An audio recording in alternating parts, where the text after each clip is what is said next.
మొదటి శ్రావణ శుక్రవారం mini blog అనమాట. పూజ అంతా కంప్లీట్ అయిపోయాక మధ్యాహ్నం లంచ్ అనమాట.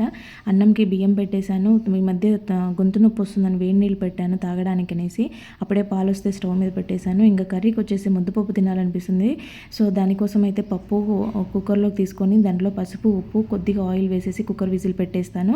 పప్పు కడిగిన వాటర్లో కొంచెం చిటికెడు పసుపు వేసి చెట్లకు పోస్తే చాలా మంచిగా ఫర్టిలైజర్ లాగా యూజ్ అవుతుంది. ఎటువంటి పురుగు చీడ రాకుండా చెట్లు మంచిగా ఏపుగా పెరుగుతాయి. మంచి గ్రీన్ కలర్లో ఉంటాయి.